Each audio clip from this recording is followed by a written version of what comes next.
to his bid for re-election.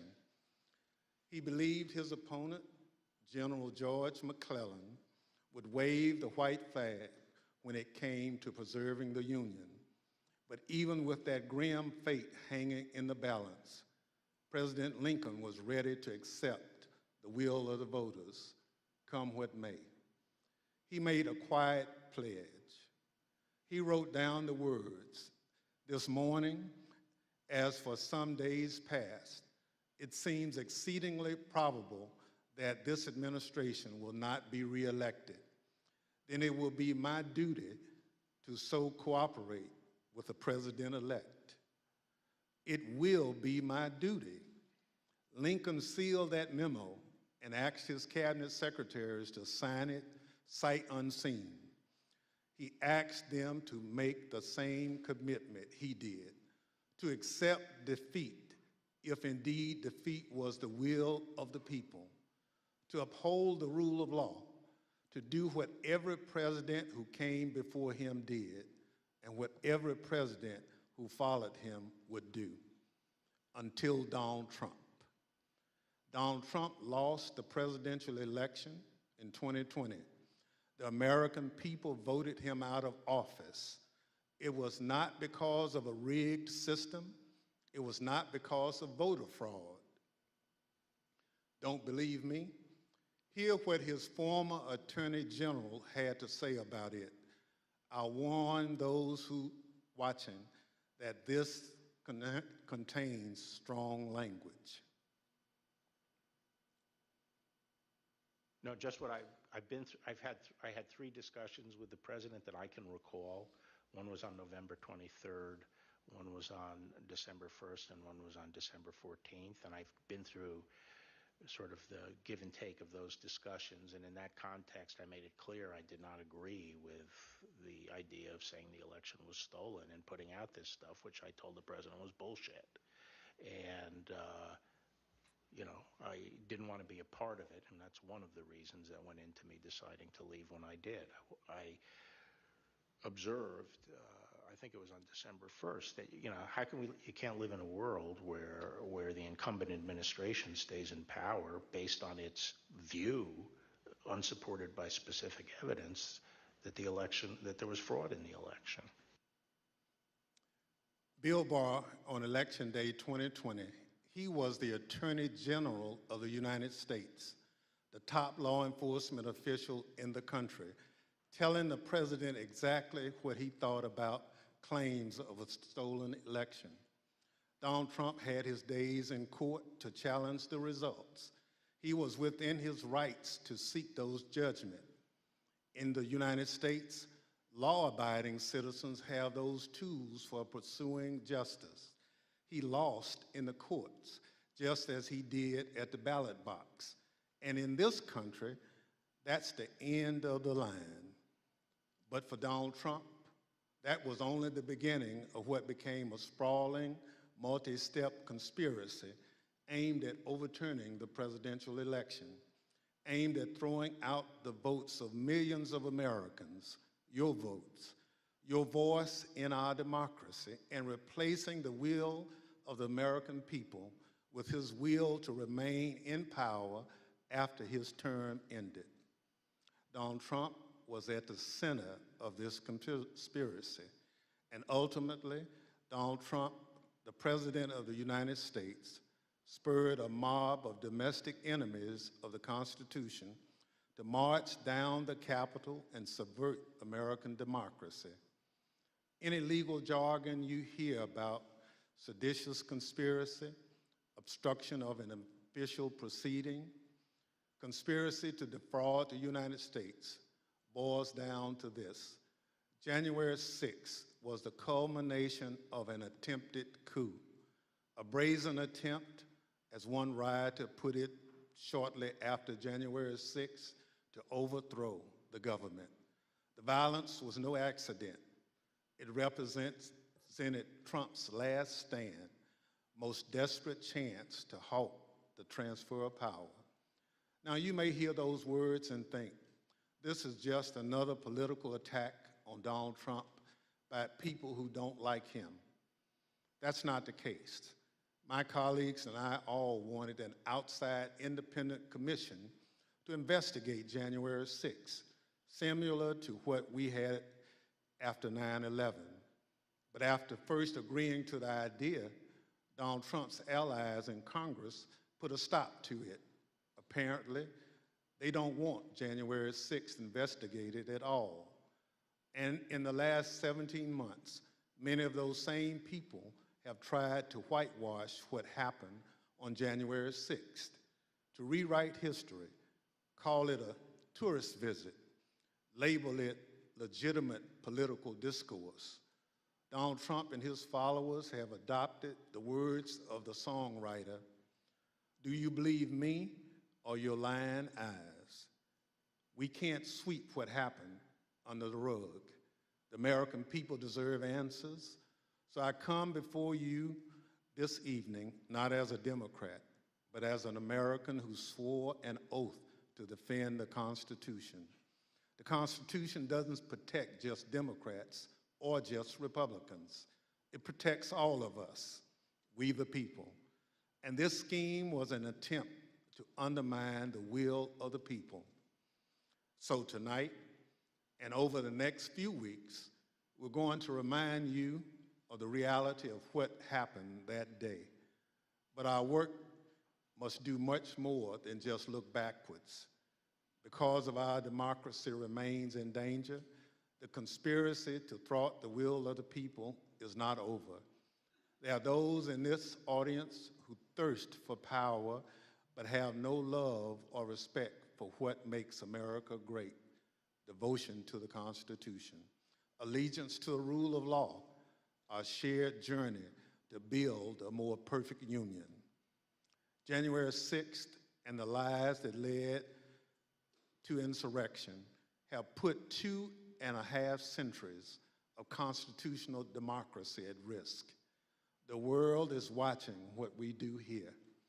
America has long been expected to be a shining city on the hill, a beacon of hope and freedom, a model for others when we are at our best.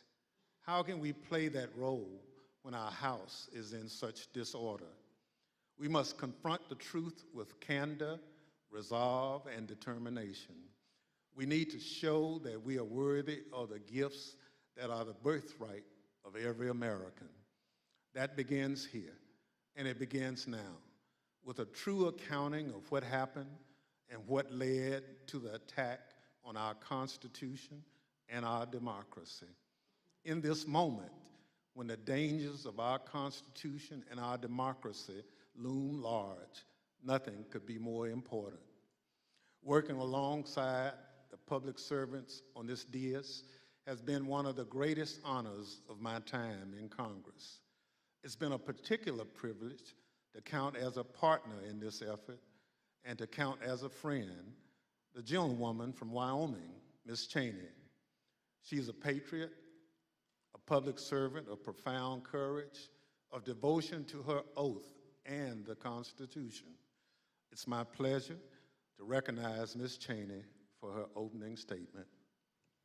Thank you very much, Mr. Chairman, and let me echo those words about the importance of bipartisanship and what a tremendous honor it is to work on this committee. Mr. Chairman, at 6:01 p.m. on January 6th, after he spent hours watching a violent mob besiege, attack, and invade our Capitol, Donald Trump tweeted, but he did not condemn the attack. Instead, he justified it. "These are the things and events that happen," he said, "when a sacred landslide election victory is so unceremoniously and viciously stripped away from great patriots who've been badly and unfairly treated for so long." As you will see in the hearings to come, President Trump believed his supporters at the Capitol, and I quote, "We're doing what they should be doing." This is what he told his staff as they pleaded with him to call off the mob, to instruct his supporters to leave. Over a series of hearings in the coming weeks, you will hear testimony, live and on video, from more than half a dozen former White House staff in the Trump administration. all of whom were in the West Wing of the White House on January 6th. You will hear testimony that, quote, the president did not really want to put anything out calling off the riot or asking his supporters to leave. You will hear that President Trump was yelling and, quote, really angry at advisors who told him he needed to be doing something more. And aware of the rioters' chance to hang Mike Pence, the president responded with this sentiment, quote, maybe our supporters have the right idea. Mike Pence, quote, deserves it. You will hear evidence that President Trump refused for hours to do what his staff, his family, and many of his other advisors begged him to do, immediately instruct his supporters to stand down and evacuate the Capitol. Tonight, you will see never-before-seen footage of the brutal attack on our Capitol, an attack that unfolded while a few blocks away, President Trump sat watching television in the dining room next to the Oval Office. You will hear audio from the brave police officers battling for their lives and ours, fighting to defend our democracy against a violent mob Donald Trump refused to call off. Tonight and in the weeks to come, you will see evidence of what motivated this violence, including directly from those who participated in this attack. You will see video of them explaining what caused them to do it. You will see their posts on social media. We will show you what they have said in federal court. On this point, there is no room for debate. Those who invaded our Capitol and battled law enforcement for hours were motivated by what President Trump had told them, that the election was stolen and that he was the rightful president. President Trump summoned the mob, assembled the mob, and lit the flame of this attack. You will also hear about plots to commit seditious conspiracy on January 6th, a crime defined in our laws as conspiring to overthrow, put down, or destroy by force the government of the United States, or to oppose by force the authority thereof. Multiple members of two groups, the Oath Keepers and the Proud Boys, have been charged with this crime for their involvement in the events leading up to and on January 6th. Some have pled guilty. The attack on our Capitol was not a spontaneous riot. Intelligence available before January 6th identified plans to, quote, invade the Capitol, occupy the Capitol, and take other steps to halt Congress's count of electoral votes that day. In our hearings to come, we will identify elements of those plans, and we will show specifically how a group of Proud Boys led a mob into the Capitol building on January 6th. Tonight, I am going to describe for you some of what our committee has learned and highlight initial findings you will see this month in our hearings. As you hear this, all Americans should keep in mind this fact. On the morning of January 6th, President Donald Trump's intention was to remain President of the United States, despite the lawful outcome of the 2020 election and in violation of his constitutional obligation to relinquish power. Over multiple months, Donald Trump oversaw and coordinated a sophisticated 7-part plan to overturn the presidential election and prevent the transfer of presidential power. In our hearings, you will see evidence of each element of this plan. In our second hearing, you will see that Donald Trump and his advisors knew that he had in fact lost the election. But despite this, President Trump engaged in a massive effort to spread false and fraudulent information to convince huge portions of the US population that fraud had stolen the election from him. This was not true. Jason Miller was a senior Trump campaign spokesman. In this clip, Miller describes a call between the Trump campaign's internal data expert and President Trump a few days after the 2020 election. I was in the Oval Office, and at some point in the conversation, Matt Oskowski, who is the lead data person, was brought on, and I remember he delivered to the president in pretty blunt terms that he was going to lose. And that was based, Mr. Miller, on MAD and the data team's assessment of the sort of county by county, state by state results as reported? Correct. Alex Cannon was one of President Trump's campaign lawyers. He previously worked for the Trump Organization. One of his responsibilities was to assess allegations of election fraud in November 2020. Here is one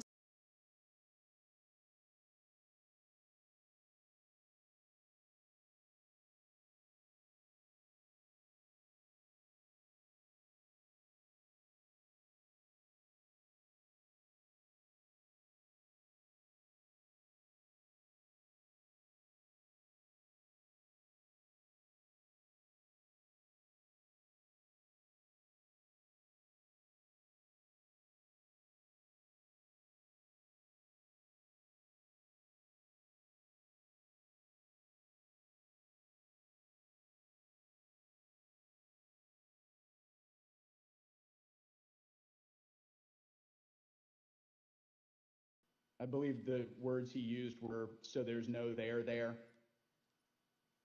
There's no there there. The Trump campaign's general counsel, Matt Morgan, gave similar testimony. He explained that all of the fraud allegations and the campaign's other election arguments taken together and viewed in the best possible light for President Trump could still not change the outcome of the election.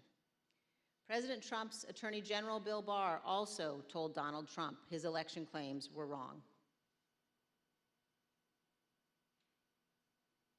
Repeatedly told the president in no uncertain terms that I did not see evidence of fraud and that would have affected the outcome of the election. And frankly, a year and a half later, I haven't seen anything to change my mind on that. Attorney General Barr also told President Trump that his allegations about Dominion voting machines were groundless. I saw absolutely zero basis for the allegations, but they were made in such a sensational way that they obviously were influencing a lot of people, members of the public, that there was this systemic corruption in the system and that their votes didn't count and that these machines controlled by somebody else were actually determining it, which was complete nonsense. And it was being laid out there, and I told them that it was crazy stuff and they were wasting their time on that. And it was doing a grave disservice to the country.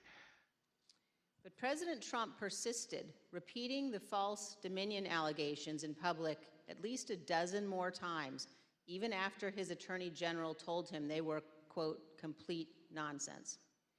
And after Barr's resignation on December 23rd, the acting Attorney General who replaced him, Jeff Rosen, and the acting deputy, Richard Donahue, told President Trump over and over again that the evidence did not support allegations he was making in public. Many of President Trump's White House staff also recognized that the evidence did not support the claims President Trump was making. This is the president's daughter commenting on Bill Barr's statement that the department found no fraud sufficient to overturn the election. How did that affect your perspective about the election when Attorney General Barr made that statement? It affected my perspective. I respect Attorney General Barr. So I accepted what he was saying. As you will hear on Monday, the president had every right to litigate his campaign claims, but he ultimately lost more than 60 cases in state and federal courts. The president's claims in the election cases were so frivolous and unsupported that the president's lead lawyer, Rudy Giuliani, not only lost the lawsuits, his license to practice law was suspended. Here's what the court said of Mr. Giuliani. Giuliani communicated demonstrably false and misleading statements to courts, lawmakers, and the public at large in his capacity as lawyer for former President Donald J. Trump and the Trump campaign in connection with Trump's failed effort at re-election in 2020. As you will see in great detail in our hearings, President Trump ignored the rulings of our nation's courts. He ignored his own campaign leadership, his White House staff, many Republican state officials. He ignored the Department of Justice and the Department of Homeland Security. President Trump invested millions of dollars of campaign funds purposely spreading false information, running ads he knew were false, and convincing millions of Americans that the election was corrupt and that he was the true president. As you will see, this misinformation campaign provoked the violence on January 6th. In our third hearing, you will see that President Trump corruptly planned to replace the Attorney General of the United States so the U.S. Justice Department would spread his false stolen election claims. In the days before January 6th, President Trump told his top Justice Department officials, quote, "Just say the election was corrupt and leave the rest to me and the Republican congressman." Senior Justice Department officials, men he had appointed, told him they could not do that because it was not true. So President Trump decided to replace them. He offered Jeff Clark, an environmental lawyer at the Justice Department, the job of acting Attorney General. President Trump wanted Mr. Clark to take a number of steps, including sending this letter to Georgia and 5 other states, saying the U.S. Department of Justice had, quote, identified significant concerns that may have impacted the outcome of the election. This letter is a lie. The Department of Justice had in fact repeatedly told President Trump exactly the opposite, that they had investigated his stolen election allegations and found no credible fraud that could impact the outcome of the election. This letter and others like it would have urged multiple states to withdraw their official and lawful electoral votes for Biden. Acting Deputy Attorney General Richard Donahue described Jeff Clark's letter this way, quote, "This would be a grave step for the department to take and could have tremendous constitutional, political, and social ramifications for this country." The committee agrees with Mr. Donahue's assessment. Had Clark assumed the role of Attorney General in the days before January 6th and issued these letters, the ramifications could indeed have been grave. Mr. Donahue also said this about Clark's plan. And I recall toward the end saying, what you're proposing is nothing less than the United States Justice Department meddling in the outcome of a presidential election. In our hearings, you will hear firsthand how the senior leadership of the Department of Justice threatened to resign, how the White House counsel threatened to resign, and how they confronted Donald Trump and Jeff Clark in the Oval Office. The men involved, including Acting Attorney General Jeff Rosen and Acting Deputy Attorney General Richard Donahue, were appointed by President Trump. These men honored their oaths of office, they did their duty, and you will hear from them in our hearings. By contrast, Jeff Clark has invoked his Fifth Amendment privilege against self-incrimination and refused to testify. Representative Scott Perry, who is also involved in trying to get Clark appointed as Attorney General, has refused to testify here. As you will see, Representative Perry contacted the White House in the weeks after January 6th to seek a presidential pardon. Multiple other Republican congressmen also sought presidential pardons for their roles in attempting to overturn the 2020 election. In our fourth hearing, we will focus on President Trump's efforts to pressure Vice President Mike Pence to refuse to count electoral votes on January 6th. Vice President Pence has spoken publicly about this. President Trump is wrong. I had no right to overturn the election. The presidency belongs to the American people and the American people alone.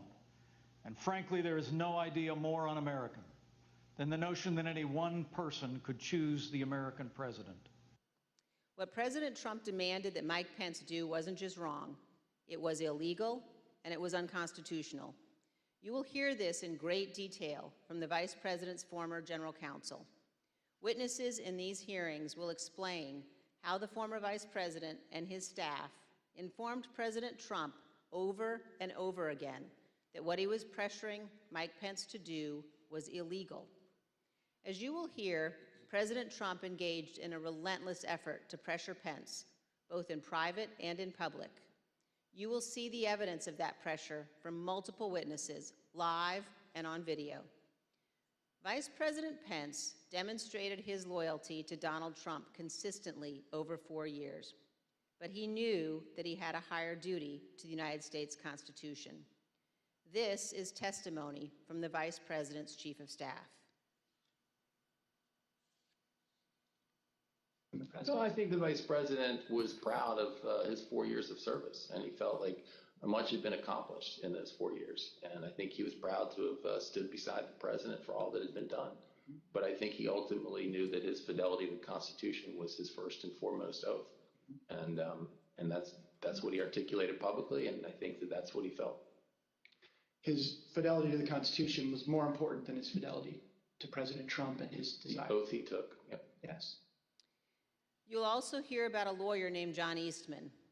Mr. Eastman was deeply involved in President Trump's plans. You'll hear from former Fourth Circuit federal judge Michael Ludig, a highly respected leading conservative judge.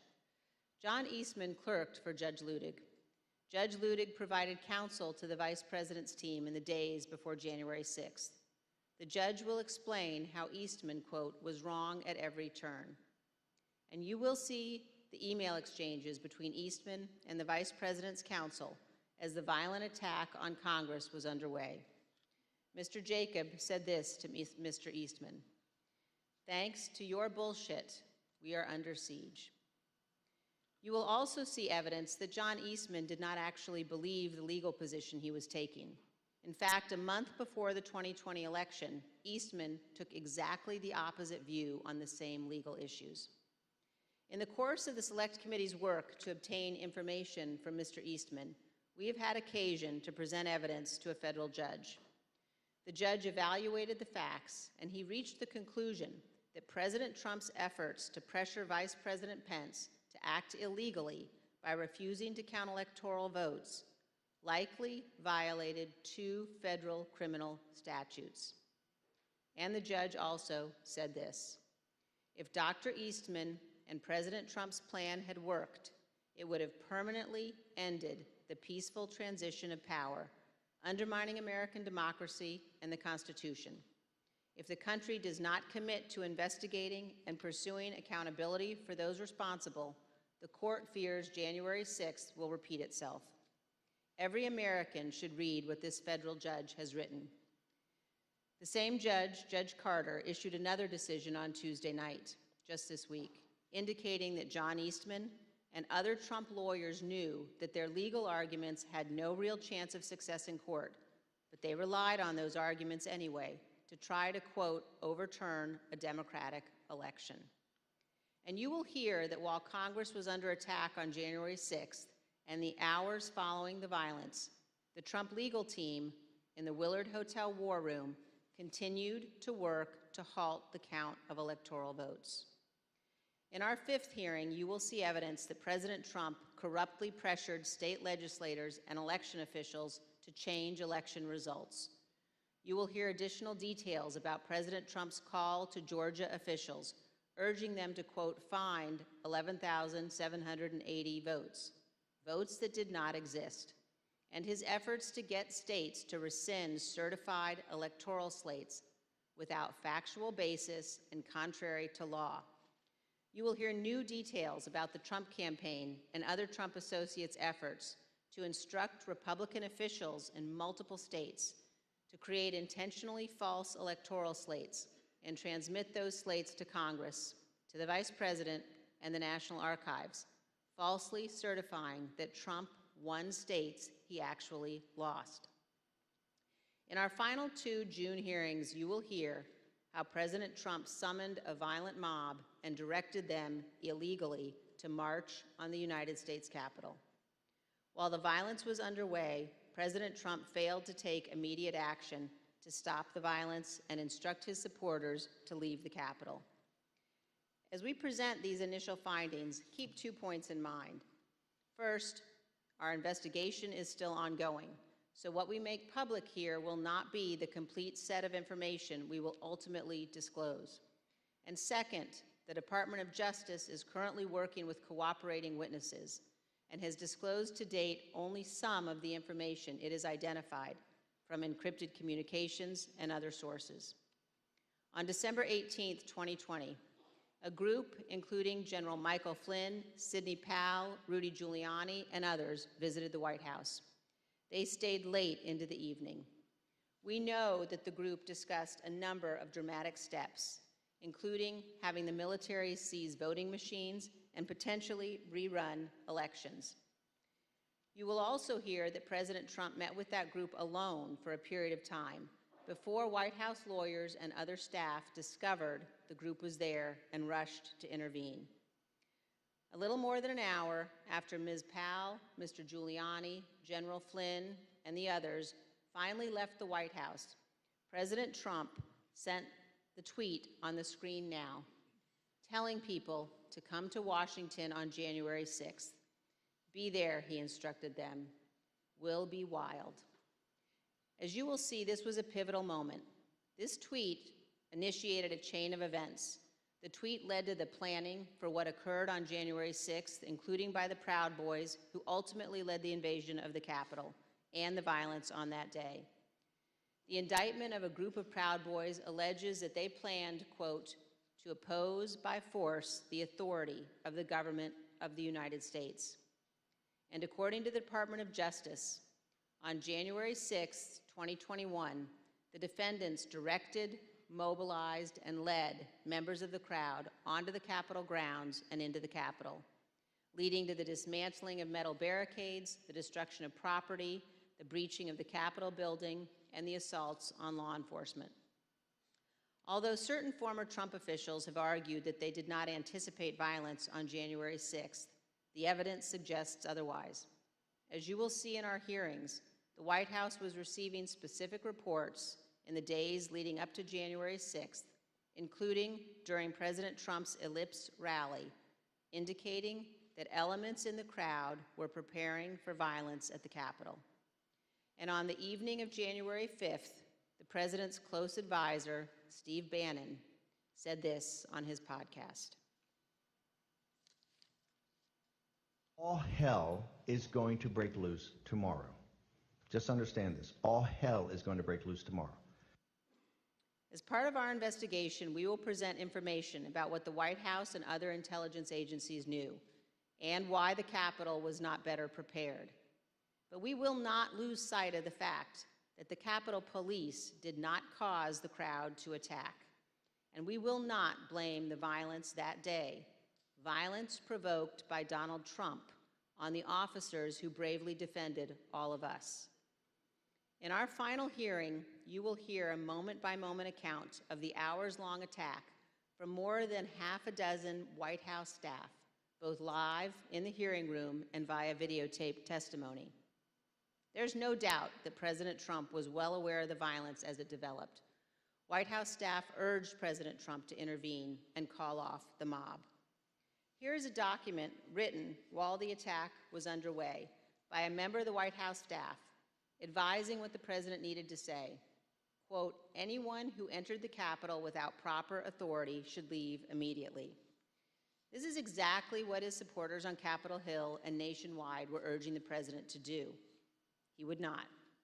You will hear that leaders on Capitol Hill begged the president for help, including Republican leader McCarthy, who was, quote, scared, and called multiple members of President Trump's family after he could not persuade the president himself. Not only did President Trump refuse to tell the mob to leave the Capitol, he placed no call to any element of the United States government to instruct that the Capitol be defended. He did not call his Secretary of Defense on January 6th. He did not talk to his Attorney General. He did not talk to the Department of Homeland Security. President Trump gave no order to deploy the National Guard that day, and he made no effort to work with the Department of Justice to coordinate and deploy law enforcement assets. But Vice President Pence did each of those things. For example, here is what General Milley, the chairman of the Joint Chiefs of Staff, testified to this committee. There were 2 or 3 calls with Vice President Pence. He was very animated, and he issued very explicit, very direct, unambiguous orders. There was no question about that. And he was, and I can get you the exact quotes, I guess, from some of our records somewhere, but he was very animated, very direct, very firm, and to Secretary Miller. Get the military down here, get the Guard down here, put down this situation, etc. By contrast, here is General Milley's description of his conversation with President Trump's Chief of Staff, Mark Meadows, on January 6th. He said, we have to kill the narrative that the Vice President is making all the decisions.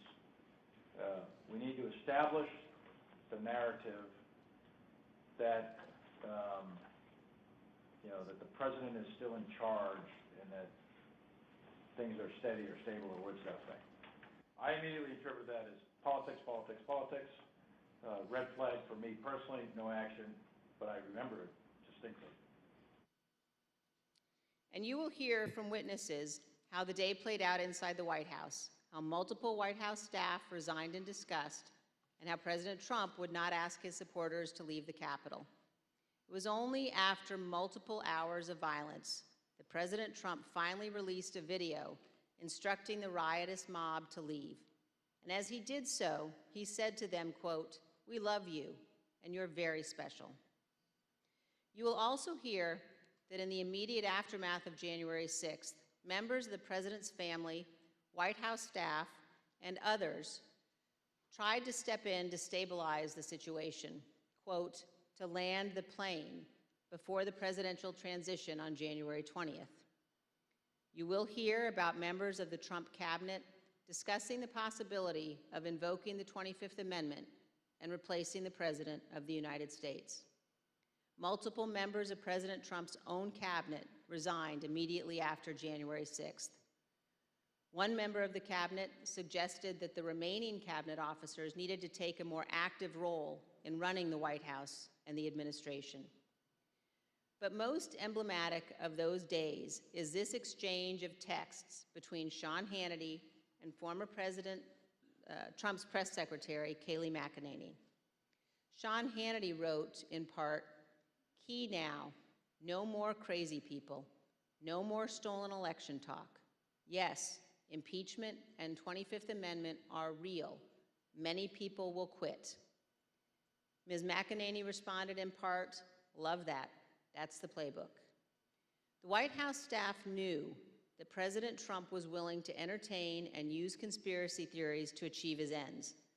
They knew the president needed to be cut off from all of those who had encouraged him. They knew that President Donald Trump was too dangerous to be left alone, at least until he left office on January 20th. These are important facts for Congress and the American people to understand fully. When a president fails to take the steps necessary to preserve our union, or worse, causes a constitutional crisis, we're at a moment of maximum danger for our republic. Some in the White House took responsible steps to try to prevent January 6th. Others egged the president on. Others, who could have acted, refused to do so. In this case, the White House counsel was so concerned about potentially lawless activity that he threatened to resign multiple times. That is exceedingly rare and exceedingly serious. It requires immediate attention, especially when the entire team threatens to resign. However, in the Trump White House, it was not exceedingly rare, and it was not treated seriously. This is a clip of Jared Kushner addressing multiple threats by White House counsel Pat Cipollone and his team of lawyers to resign in the weeks before January 6th. Jared, are you aware of instances where Pat Cipollone threatened to resign? I kind of, like I said, my interest at that time was on trying to get as many pardons done. And I know that, he was always him and the team were always saying, oh, we're going to resign. We're not going to be here if this happens, if that happens. So I kind of took it up to just be whining, to be honest with you. Whining. There's a reason why people serving in our government take an oath to the Constitution. As our founding fathers recognized, democracy is fragile. People in positions of public trust are duty-bound to defend it, to step forward when action is required. In our country, we don't swear an oath to an individual or a political party. We take our oath to defend the United States Constitution. And that oath must mean something. Tonight, I say this to my Republican colleagues who are defending the indefensible. There will come a day when Donald Trump is gone, but your dishonor will remain. Finally, I ask all of our fellow Americans, as you watch our hearings over the coming weeks, please remember what's at stake. Remember the men and women who have fought and died so that we can live under the rule of law, not the rule of men. I ask you to think of the scene in our Capitol Rotunda on the night of January 6th. There, in a sacred space in our constitutional republic, the place where our presidents lie in state, watched over by statues of Washington and Jefferson, Lincoln and Grant, Eisenhower, Ford, and Reagan. Against every wall that night encircling the room, there were SWAT teams, men and women in tactical gear with long guns, deployed inside our Capitol building. There in the rotunda, these brave men and women rested beneath paintings depicting the earliest scenes of our republic, including one painted in 1824 depicting George Washington resigning his commission, voluntarily relinquishing power, handing control of the Continental Army back to Congress. With this noble act, Washington set the indispensable example of the peaceful transfer of power, what President Reagan called nothing less than a miracle. The sacred obligation to defend this peaceful transfer of power has been honored by every American president, except one. As Americans, we all have a duty to ensure that what happened on January 6th never happens again, to set aside partisan battles, to stand together to perpetuate and preserve our great republic. Thank you, Mr. Chairman.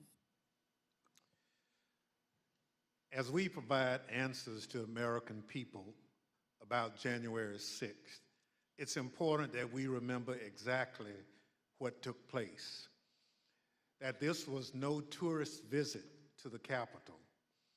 Most of the footage we are about to play has never been seen. The Select Committee obtained it as a part of our investigation. This isn't easy to watch. I want to warn everyone that this video includes violence and strong language. Without objection, I include in the record a video presentation of the violence of January 6th. Proud of your boy! Proud of your boy! Proud of your boy! Yeah, just for awareness, be advised, there's probably about 300 Proud Boys. They're marching eastbound in this 400 block of kind of Independence, actually on the mall, towards the United States Capitol. I am not allowed to say what's going to happen today because everyone's just going to have to watch for themselves. But it's going to happen. Something's going to happen. Whose streets? Our streets! Whose streets? Our streets! Whose streets? Our streets!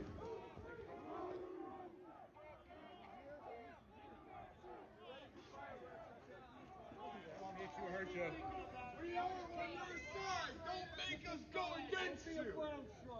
Understand the side. Pick a side. These are our streets. 20 bucks a picture. I hope Mike is going to do the right thing. I hope so. I hope so. Because if Mike Pence does the right thing, we win the election. All Vice President Pence has to do is send it back to the states to recertify. And we become president, and you are the happiest people. Mike Pence is going to have to come through for us. And if he doesn't, that will be a sad day for our country. Because Because you'll never take back our country with weakness. You have to show strength, and you have to be strong.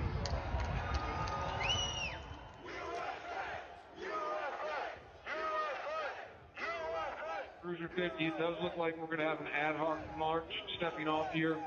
There's a crowd surge heading east. We love Trump! We love Trump! We love Trump! We love Trump! We love Trump! We love Trump! We love Trump! Mike Pence, I hope you're going to stand up for the good of our Constitution and for the good of our country.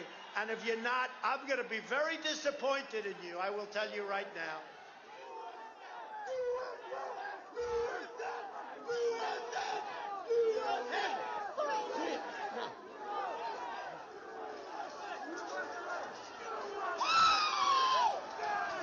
Get back, ladies! Get back, ladies!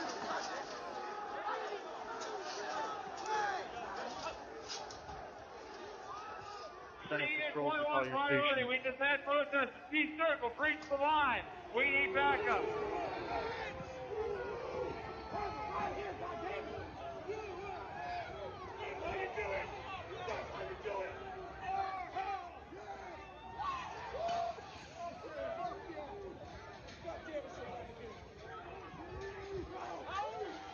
Madam Speaker, the Vice President and the United States Senate.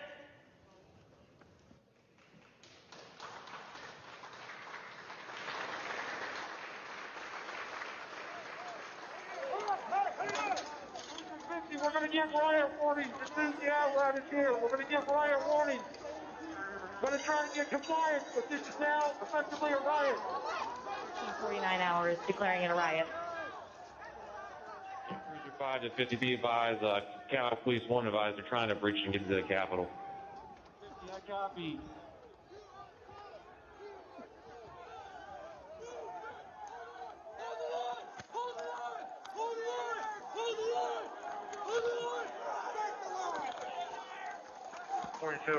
We're about 5 miles out. We're trying to make our way through all this.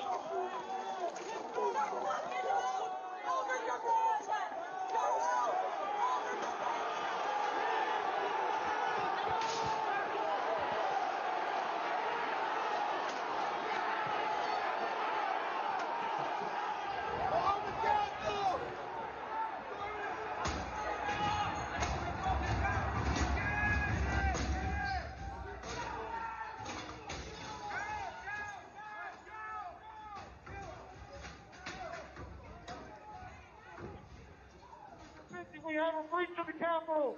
Breach of the Capitol to the upper level! Be advised, they're requesting additional resources on the east side as they've broken into that window and they're trying to kick it in.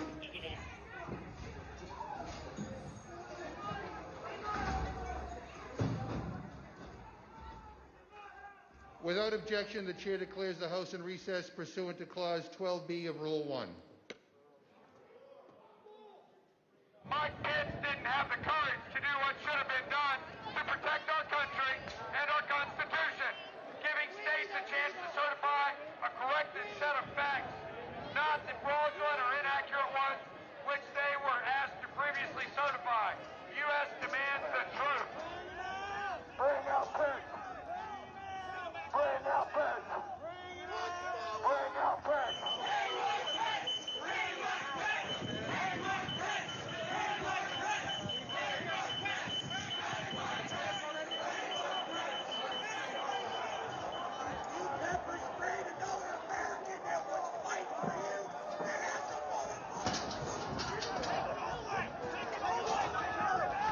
Bring him back in!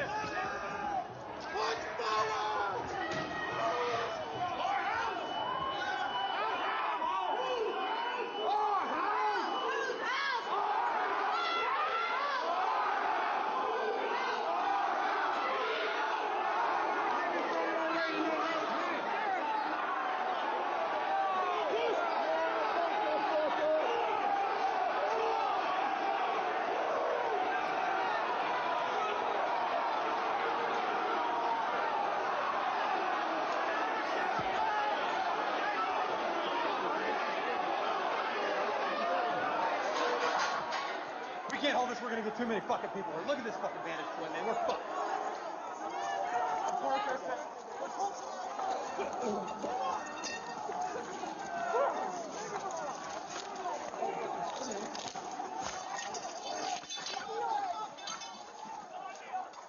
We need an area for the House members. They're all walking over now through the tunnels.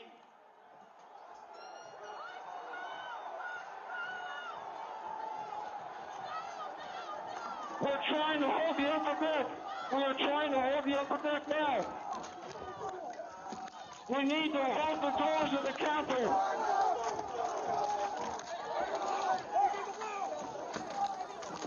I need court support.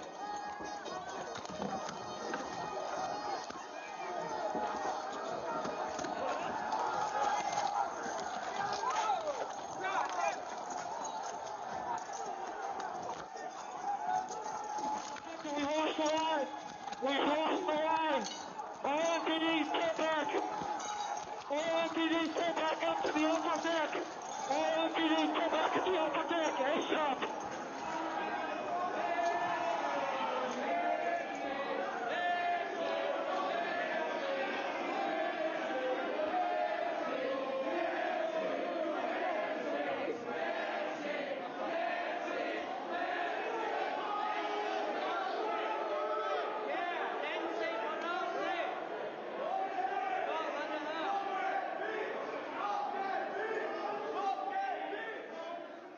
Cruiser 50, be advised that Capitol Police is going to start moving their resources inside.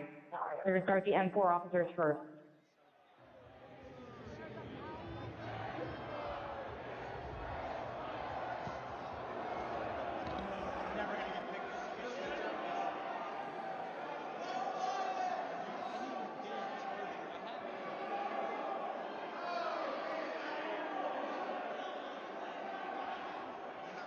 Okay, H208 with 4 members. The door's barricaded. There's people flooded the hallways outside. We have no way out. In fact, officers still remaining on the House floor, on the third floor, to use the subways themselves. It's time to evacuate so we can secure the members on the other side. Copy.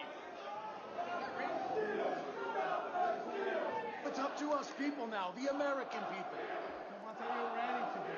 One more time. What are you ready to do? And whatever it takes, I'll lay my life down if it takes. Absolutely. That's why we showed up today. Bring her out! Bring her out here!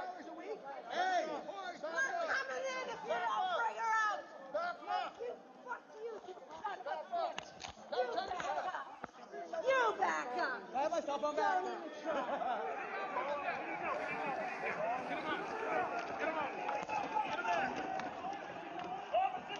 Get him up! Get him up! Hold up! Get him up!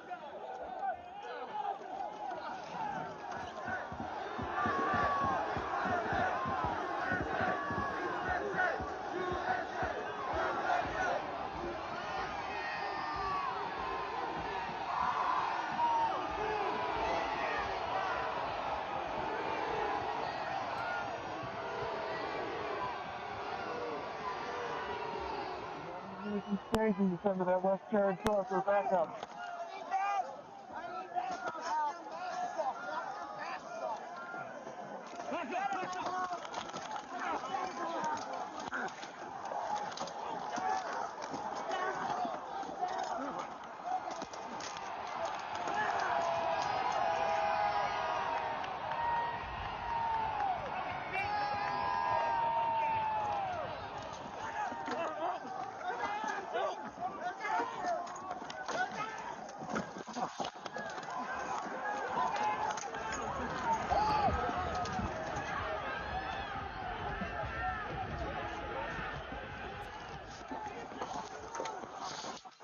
They were peaceful people. These were great people.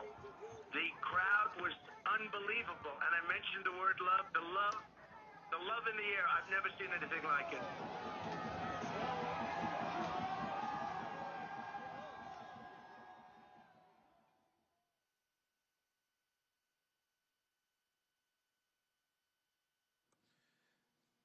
Pursuant to the order of the committee of tonight, The chair declares the committee in recess for a period of approximately 10 minutes.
committee will be in order.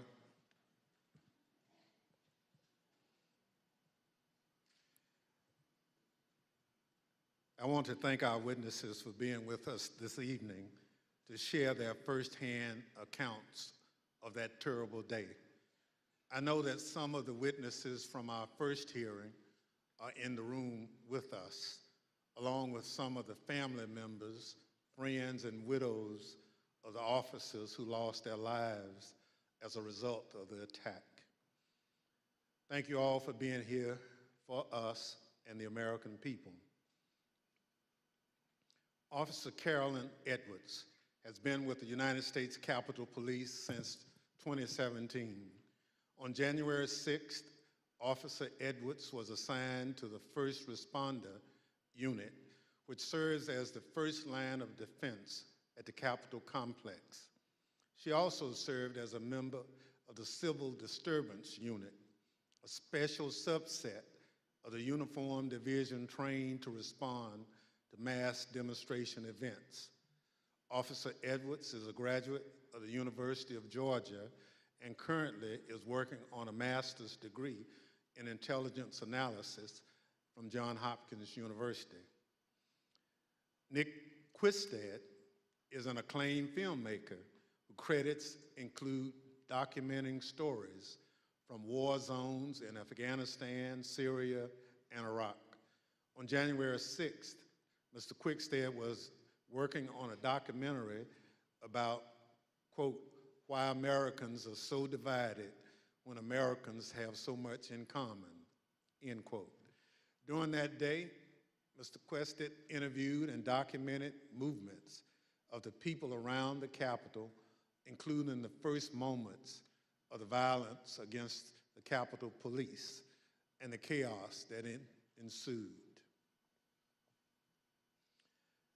I will now swear in our witnesses. The witnesses will please stand and raise your right hand. Do you swear and affirm under penalty of perjury that the testimony you're about to give is the truth, the whole truth, and nothing but the truth, so help you God?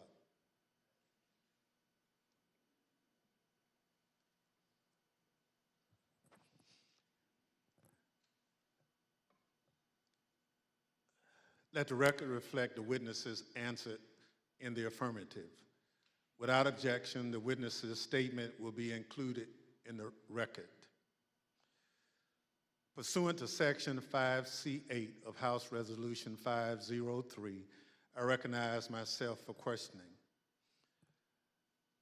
As you saw just a few minutes ago, the Proud Boys instigated the first breach of the Capitol just before 1:00 p.m., where rioters pushed over barricades near the Peace Circle at the foot of the Capitol. Our two witnesses tonight were both there at the time of that first breach.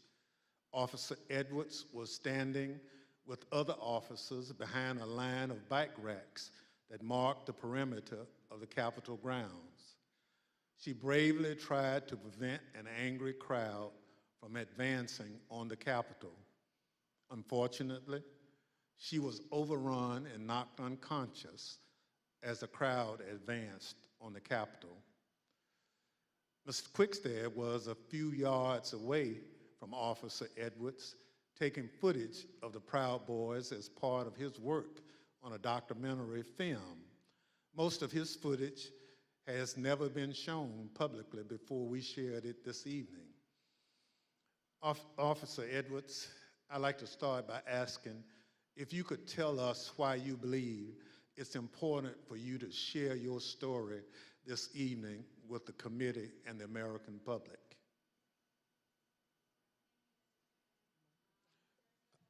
Please, your microphone. Well, thank you, Mr. Chairman. I really appreciate it, and thank you to the committee for having me here to testify. I was called a lot of things on January 6, 2021 and the days thereafter. I was called Nancy Pelosi's dog, called incompetent, called a hero, and a villain. I was called a traitor to my country, my oath, and my Constitution. In actuality, I was none of those things.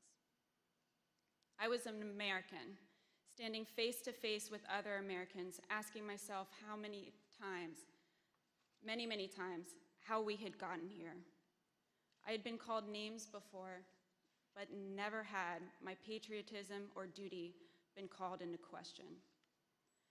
I, who got up every day, no matter how early the hour or how late I got in the night before, to put on my uniform and to protect America's symbol of democracy. I, who spent countless hours in the baking sun and freezing snow to make sure that America's elected officials were able to do their job. I, whose literal blood, sweat, and tears were shed that day defending the building that I spent countless holidays and weekends working in. I am the proud granddaughter of a Marine that fought in the Battle of the Chosin Reservoir in the Korean War. I think of my papa often in these days, how he was so young and thrown into a battle he never saw coming and answered the call at a great personal cost. How he lived the rest of his days with bullets and shrapnel in his legs, but never once complained about his sacrifice. I would like to think that he would be proud of me, proud of his granddaughter that stood her ground that day and continued fighting, even though she was wounded, like he did many years ago. I am my grandfather's granddaughter, proud to put on a uniform and serve my country. They dared to question my honor. They dared to question my loyalty. And they dared to question my duty. I'm a proud American, and I will gladly sacrifice everything to make sure that the America my grandfather defended is here for many years to come. Thank you. Officer Edwards, your story and your service is important, and I thank you for being here tonight. Ms. Quickstead, I also like to ask you to introduce yourself. Can you tell us how you found yourself in Washington, D.C. on January 6, 2021? Good evening, Chair and Madam Vice Chair. Thank you for the introduction. As stated, in the winter of 2020, I was working on a documentary. As part of that documentary, I filmed several rallies in Washington, D.C. on December the 11th and December the 12th.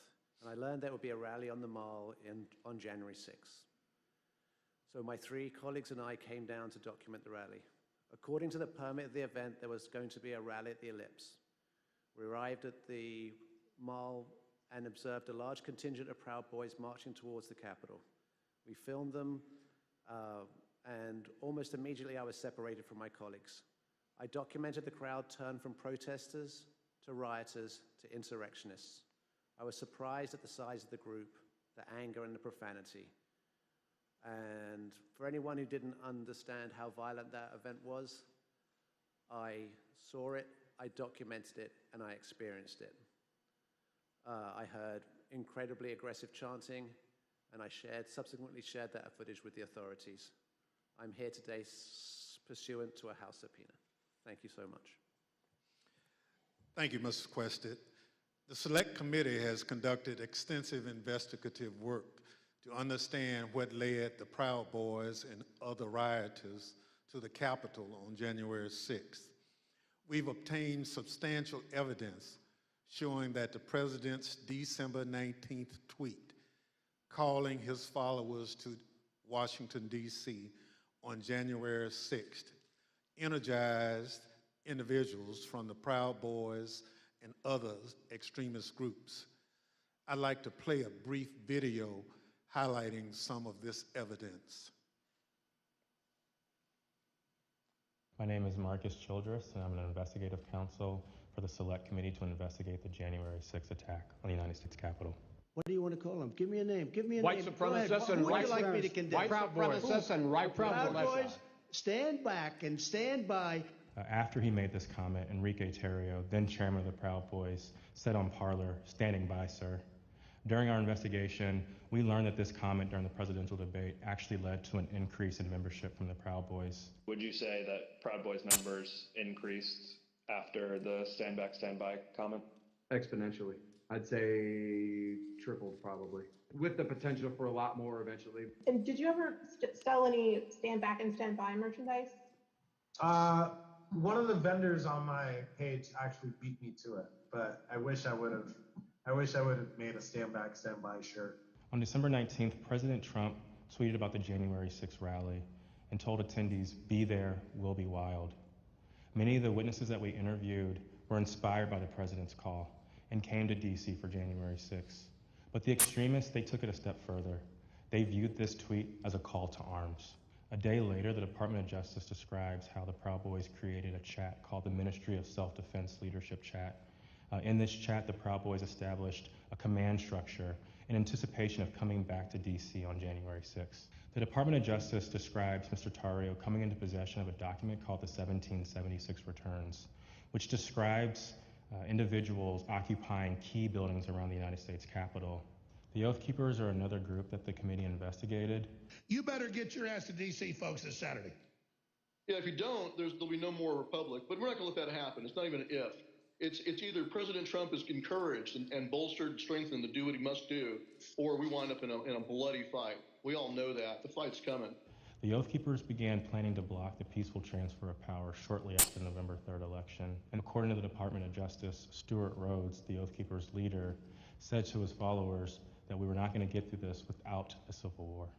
In response to the December 19th, 2020 tweet by President Trump, the Oath Keepers focused on January 6th in Washington, D.C. In response to the tweet, one member, the president of the Florida chapter, put on social media, "The president called us to the Capitol. He wants us to make it wild." The goal was for the Oath Keepers to be called to duty so that they could keep the president in power, although President Trump had just lost the election. The committee learned that the Oath Keepers set up quick reaction forces outside of the city in Virginia where they stored arms. The goal of these quick reaction forces was to be on standby just in case President Trump invoked the Insurrection Act. Did the Oath Keepers ever provide weapons to members? I'm going to decline to answer that and put them at grounds and due process grounds. In footage obtained by the committee, we learned that on the night of January 5th, Enrique Tarrio and Stuart Rhodes met in a parking garage in Washington, D.C. There's mutual respect there. I think we're fighting the same fight, and I think that's what's important. The committee learned that the Oath Keepers went into the Capitol through the east doors in two stack formations. The DOJ alleges that one of the stacks went into the Capitol looking for Speaker Pelosi, although they never found her. As the attack was unfolding, Mr. Tarrio took credit. In documents obtained by the Department of Justice, Mr. Tarrio said in an encrypted chat, "Make no mistake, and we did this." Later on that evening, Mr. Tarrio even posted a video which seemed to resemble him in front of the Capitol with a black cape, and the title of the video was Premonition. The evidence developed by the Select Committee and the Department of Justice highlights how each group participated on the attack on the Capitol on January 6th. In fact, the investigation revealed that it was individuals associated with the Proud Boys who instigated the initial breach at the Peace Circle at 12:53 p.m.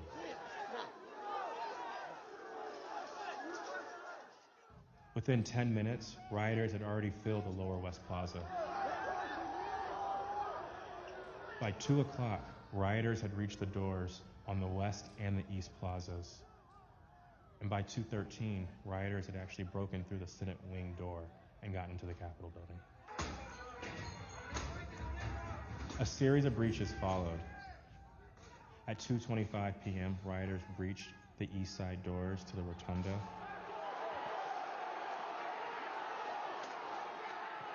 And then right after 2:40 p.m., rioters breached the east side doors near the Ways and Means room.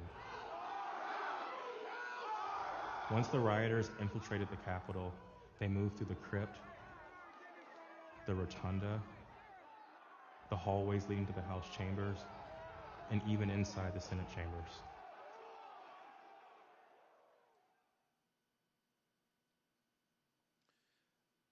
Individuals associated with two violent extremist groups have been charged with seditious conspiracy in connection with the January 6th attack. One is the Oath Keepers. They are a group of armed anti-government extremists.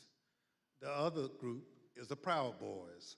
They promote white supremacist beliefs and have engaged in violence with people they view as their political enemies. Members of both groups have already pled guilty to crimes associated with the January 6th attack. Mr. Quested, as part of the documentary you've been filming, you gained access to the Proud Boys and their leader, Enrique Tarrio. Your crew filmed them in Washington, D.C. on the evening of January 5th and then on January 6th. On January 5th, the night before the attack, you were with the head of the Proud Boys, Mr. Tarrio, in Washington, D.C. What happened? We picked up Mr. Tarrio from jail. He'd been arrested for carrying some magazines, some extra capacity magazines, and he took responsibility for the burning of the Black Lives Matter flag that was stolen from the church on December the 12th. We were attempting to get an interview with Mr. Tarrio. We had no idea of any of the events that were going to subsequently happen. We drove him to pick up his bags from the property department of the police, which is just south of the mall. We picked up his bags and went to get some other bags from the Phoenix Hotel, where we encountered Mr. Stuart Rhodes from the Oath Keepers. By the time I'd gone to park the car, my colleague was saying, who'd got into the car with Mr. Tarrio, that they had moved to a location around the corner, the parking garage of the Hall of Legends, I believe. And so we quickly drove over there. We drove down into the parking garage and filmed the scene of Mr. Tarrio and Mr. Rhodes and certain other individuals in that garage. We then continued to follow Mr. Tarrio. There was some discussion about where he was going to go. He ended up going towards a hotel in Baltimore, and we conducted an interview with him in the hotel room. And then we returned to DC for that night. And what was interesting that night actually was that was the first indication that DC was much more busy than it had been any other time we'd been here, because we couldn't get into the hotels we wanted to, and we ended up at a hotel that, was not as satisfactory as we would have hoped. Thank you. So what you're saying is you filmed the meeting between Mr. Tarrio and Oath Keepers leader Stuart Rhodes, right? Indeed. You couldn't hear what was said, but according to the Justice Department indictment of Mr. Tarrio, a participant referenced the Capitol. Now, on the morning of January 6th, you learned the Proud Boys would gather near the rally scheduled to take place near the White House.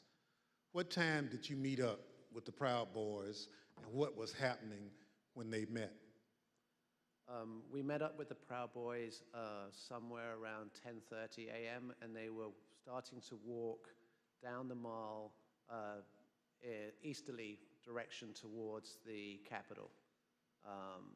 There was a large contingent, more than I had expected, and I was confused to a certain extent why we were walking away from the president's speech, because that's what I felt we were there to cover. So at 10:30 a.m., that's early in the day. That's even before President Trump had started speaking. Am I correct? Yes, sir. So how many Proud Boys would you estimate were marching together to the Capitol? A couple of hundred, potentially. Yeah, I'd say a couple of hundred Proud Boys were marching towards the Capitol at that point. At the time, was the area heavily guarded? No, that was, I remember we walked down the mall, we walked to the right of the reflecting pool, and then north along the road that leads to the Peace Circle. And as we were walking past the peace circle, I framed the Proud Boys to the right of my shot with the Capitol behind, and we see one sole police officer at the barriers, which subsequently breached. We then walk up and past a tactical unit preparing, and you see that in the film where the man questions their duty and their honor, and you see maybe a dozen Capitol Police putting on their riot gear. So how would you describe the atmosphere at that time? The atmosphere it seemed to be much darker. I make efforts to create a familiarity between myself and my subjects to make them feel comfortable. And the atmosphere was much darker this day than had been in these other days. And there was also a contingent of Proud Boys that I hadn't met before from Arizona who appeared to wear these orange hats and had orange armbands. So when the Proud Boys went back down the hill to the Peace Circle, did a larger crowd start together? Well, no. First of all, we went round to the back and down the steps, and we took some photographs on the east side of the Capitol, and then we went for lunch. We went for tacos. So, Mr. Quested, you're a journalist, so you're careful to stick to things that you have observed. But what you've told us is highly relevant. Let me highlight a few key facts that you and others have provided the committee. First, there was a large group of Proud Boys present at the Capitol. We know that from multiple sources. You now estimate that there were around 250 to 300 individuals that you've testified. They weren't there for President Trump's speech. We know this because they left that area to march toward the Capitol before the speech began. They walked around the Capitol that morning. I'm concerned this allowed them to see what defenses were in place and where weaknesses might be. And they decided to launch their attack at the Peace Circle, which is the front door of the Capitol complex. It's the first security perimeter that those marching from the ellipse would have to come to as they moved toward the Capitol. The Peace Circle walkway was always where the thousands of angry Trump supporters would arrive after President Trump sent them from the ellipse. The Proud Boys timed their attack to the moments before the start of the joint session in the Capitol, which is also where President Trump directed the angry mob, quote, "We fight like hell," end quote. He told them before sending them down Pennsylvania Avenue, right to where the Proud Boys gathered and where you were filming. Now, a central question is whether the attack on the Capitol was coordinated and planned. What you witnessed is what a coordinated and planned effort would look like. It was the culmination of a months-long effort spearheaded by President Trump. Mr. Quested, thank you for your eyewitness account of the lead up to the breach of the Peace Circle. This brings us to a point in time where you and Officer Edwards were in close proximity. At this point, I reserve the balance of my time pursuant to 5C, Section 8 of House Resolution 503. The chair recognizes the gentlewoman from Wyoming, Ms. Cheney, for questioning. Thank you very much, Mr. Chairman. Officer Edwards, I want to start by thanking you for your service and thank you for your courage. Thank you for being here this evening. I know that it's not easy to relive what happened for you and for the officers behind you and for the family members of officers in the audience this evening. But it's really important for the country to have a full accounting and understand what happened. I want to start, Officer Edwards, with a short clip that shows the horrible moment when you were injured as the peace circle was breached.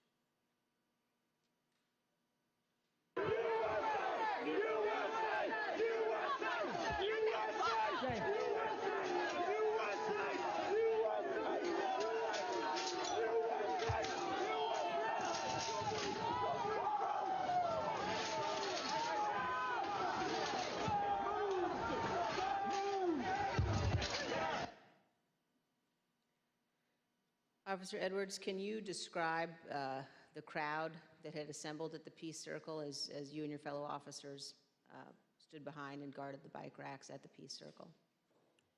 Yes, so there were about, I want to say about 5 of us on that line. And there was our bike rack, and then at the bottom of the Pennsylvania Avenue walkway, or right by Peace Circle, there was another bike rack. And so the crowd had kind of gathered there. It was the crowd led by Joseph Biggs, and they were mostly in civilian clothes. There were some who had military fatigues on. We could see people with bulletproof vests on, things like that. They didn't seem, extremely cohesive, but they had gathered there in their outfits, but they had gathered there together, and Joseph Biggs started, he had a megaphone, and he started talking about, first it was things kind of relating to Congress, and then the tables started turning once the, what is now the Arizona group is what you said, the crowd with orange hats, they came up chanting F-U-C-K, Antifa, and they joined that group. And once they joined that group, Joseph Biggs' rhetoric turned to the Capitol Police. He started asking us questions like, you didn't miss a paycheck during the pandemic. Mentioning stuff about our pay scale was mentioned. And, started turning the tables on us. And I've worked, I can, conservatively say probably hundreds of civil disturbance events. I know when I'm being turned into a villain, and that's when I turned to my sergeant and I stated the understatement of the century. I said, Sarge, I think we're gonna need a few more people down here. And so after that, I think they started conferring. They went a little silent. They started conferring among each other. I saw the person now identified as Ryan Samsel. He put his arm around Joseph Biggs, and they were talking, and then they started approaching the first barricade. They ripped the first barricade down, and they approached our bike racks. At that time, we started holding on, grabbing the bike racks. There weren't many of us, so I grabbed the middle between 2 different bike racks, and I wasn't under any pretense that I could hold it for very long, but I just wanted to, make sure that we could get more people down and get our CDU units time to answer the call. So we started grappling over the bike racks. I felt the bike rack come on top of my head, and I was pushed backwards, and my foot caught the stair behind me, and my chin hit the handrail, and then at that point I had blacked out, but the back of my head clipped the concrete stairs behind me. And you were knocked unconscious, is that right, Officer Edwards? Yes, ma'am. But then when you regained consciousness, even with the injuries, you returned to duty. Is that right? Yes, ma'am. At that time, adrenaline kicked in. I ran towards the West Front, and I tried to hold the line at the Senate steps at the Lower West Terrace. More people kept coming at us. It just seemed like, more and more people started, coming onto the West Front. They started overpowering us. And that was right about when MPD's officers showed up. Their bike officers pushed the crowd back and allowed our CDU units as well as theirs to form that line that you see, that very thin line between us and the protesters or the rioters, at that time. I fell behind that line, and for a while I started decontaminating people who had gotten sprayed and treating people medically who needed it. And then you were injured again there on the West Terrace. Is that right, Officer Edwards? Yes, ma'am. So after a while, I got back on the line. It was on the house side of the Lower West Terrace. And I was holding that line for a while. There weren't many of us over there. And Officer Sicknick was behind me for most of the time, for about 30 to 45 minutes that I was down there.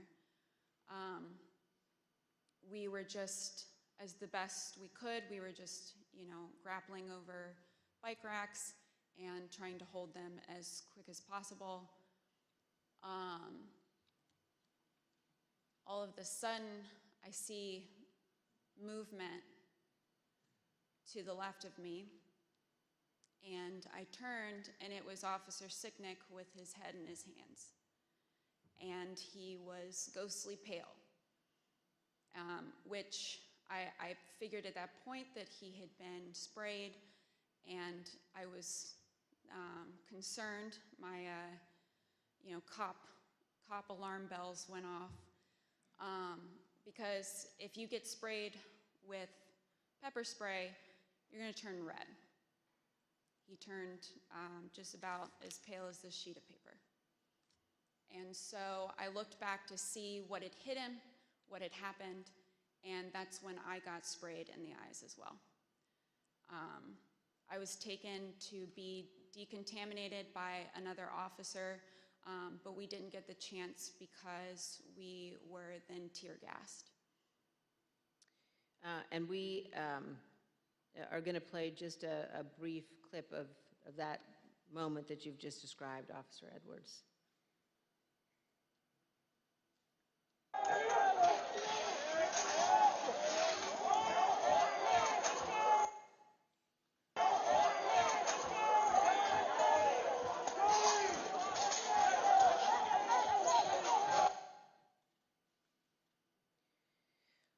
Officer Edwards, I just want to thank you for being here.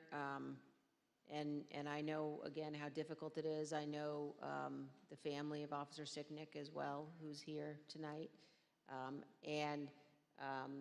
One of the things one of the Capitol Police officers said to me recently was to ask me whether or not, as members of Congress, all of us understood that on that day, on January 6th, when we were evacuated from the chamber, were led to a safe, undisclosed location, whether we knew that so many of you had rushed out of the building and into the fight. And I can assure you that we do know that, and that we understand how important your service is.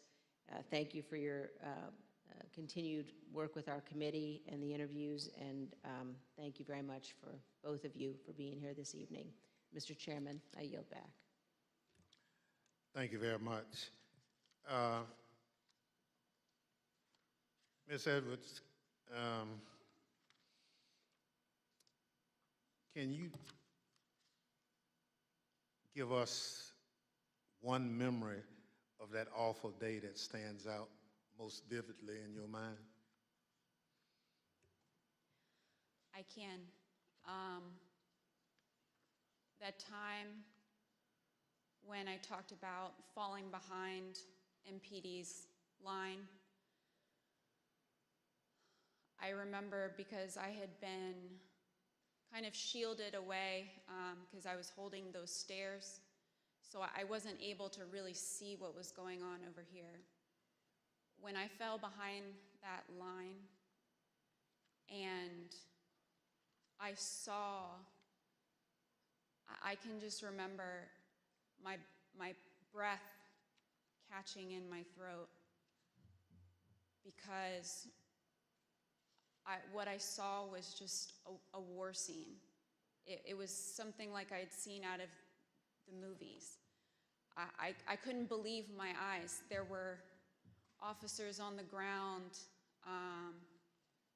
you know, they were bleeding, they were throwing up, they were, you know, they had, I mean, I saw friends with blood all over their faces. I was slipping in people's blood.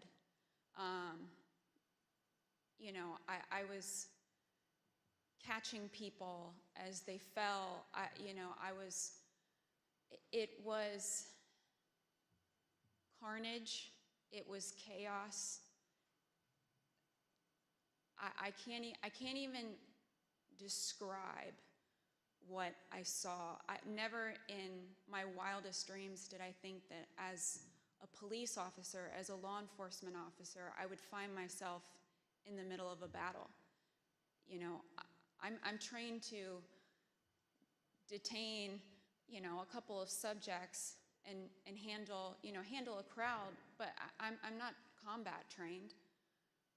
And that day, it was just hours of hand-to-hand combat, hours of dealing with things that were way beyond any law enforcement officer has ever trained for. And I just remember that moment of stepping behind the line and just seeing the absolute war zone that the West Front had become.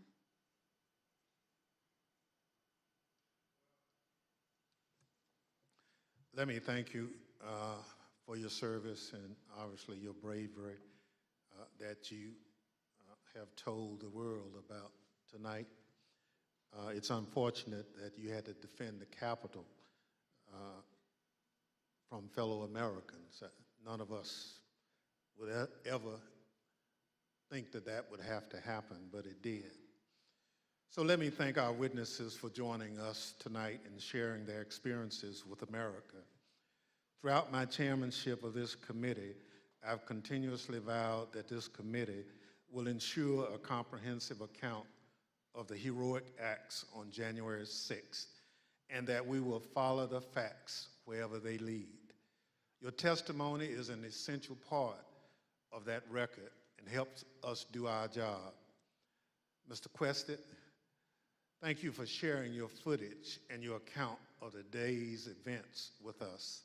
The images you recorded and have shared with the committee do a better job than any of our words in reinforcing the violence of January 6th. We hope that the power of your footage help encourage all Americans to consider how citizens with so much in common could viciously brawl at the seat of their democratic government. Officer Edwards, thank you for your brave service, as I indicated, on January 6th, and all you did to protect us, and most importantly, our democracy.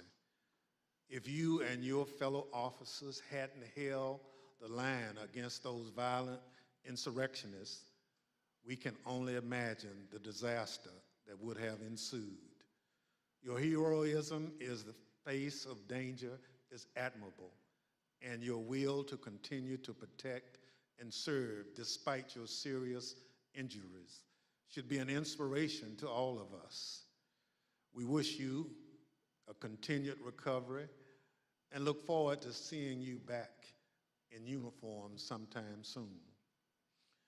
The members of the Select Committee may have additional questions for tonight's witnesses, and we ask that you respond expeditiously in writing to those questions.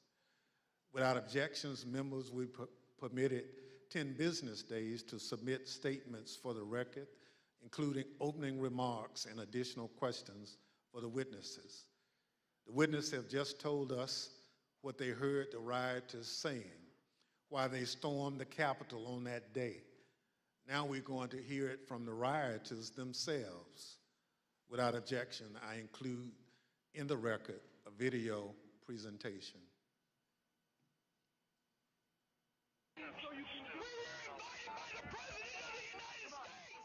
What really made me want to come was the fact that, I had supported Trump all that time. I did believe, that the election was being stolen, and Trump asked us to come. He personally asked for us to come to D.C. that day. And I thought, for everything he's done for us, if this is the only thing he's going to ask of me, I'll do it. We're going to walk down to the Capitol. Did you recall President Trump mentioning going to the Capitol during his speech? Oh, yeah. So that's one of my disappointments. He said he was going to go with us, that he was going to be there. I know why I was there, and that's because he called me there, and he laid out what is happening in our government. He laid it out. But I remember Donald Trump telling people to be there, right? I mean, to support. So you mentioned that the president asked you. Do you remember a specific message? Basically, yeah, he asked for us to come to D.C., that big things are going to happen. What got me interested, he said, I have something very important to say on January 6th or something like that, is what got me interested to be there. Trump has only asked me for two things. He asked me for my vote, and he asked me to come on January 6th. When the committee reconvenes next week, we're going to examine the lies that convinced those men and others to storm the Capitol, to try to stop the transfer of power. We're going to take a close look at the first part of Trump's attack on the rule of law, when he hit the fuse that ultimately resulted in the violence of January 6th. Without objection, and with that, the committee stands adjourned.